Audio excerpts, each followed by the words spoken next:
বিশ্বজয়ী Rahul দ্রাবিড়ের royal প্রত্যাবর্তন হলো রাজস্থান টিমে।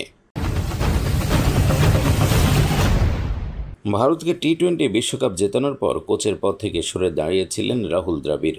মাঝে মাস দুয়েকের বিরতি। এবার ফের কোচের ভূমিকায় দেখা যাবে দ্য ওয়ালকে, এবং সেটা তার পুরনো দলেই। আইপিএলে রাজস্থান রয়্যালসের কোচ হিসেবে ফিরছেন তিনি। এদিন ফ্র্যাঞ্চাইজি থেকে সেটা আনুষ্ঠানিকভাবে ঘোষণা করে দেওয়া হলো।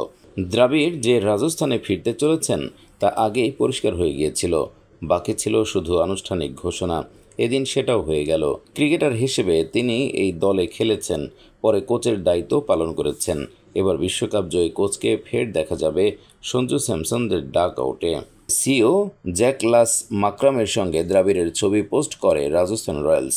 দ্রাবিড় জানিয়েছেন, বিশ্বকাপের পর এবার মনে হয়েছে নতুন দায়িত্ব নেয়ার এটাই আদর্শ সময়, এবং রয়্যালসই সেটার আদর্শ জায়গা। এর আগে এই দলের কোচ হিসেবে ছিলেন কুমার সাঙ্গাকারা। এখন তিনি ক্রিকেটার ডিরেক্টর পদে আছেন। তিনি নিজেও বলছেন, রাহুল সর্বকালের সেরা প্লেয়ারদের মধ্যে অন্যতম, কিন্তু কোচ হিসেবে ও যা সাফল্য পেয়েছেন তা অসামান্য। নতুন প্রতিভাদের তুলে আনতে পারেন, সেই সঙ্গে সর্বোচ্চ পর্যায়ে সাফল্য এনে দিতে পারেন।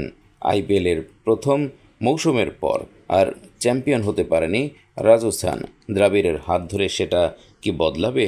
তবে রাজস্থানে যুক্ত হওয়ার আগে দ্রাবিড়ের নাম শোনা যাচ্ছিল কেকেআরের মেন্টর হিসেবেও। জাতীয় দলে যেমন তার জায়গায় গম্ভীর এসেছেন, কেকেআরে সেরকম উলটপুরাণ হয় কিনা সেটা দেখার অপেক্ষায় ছিলেন সমর্থকরা, কিন্তু সেই জল্পনা আগেই বাতিল হয়ে যায়।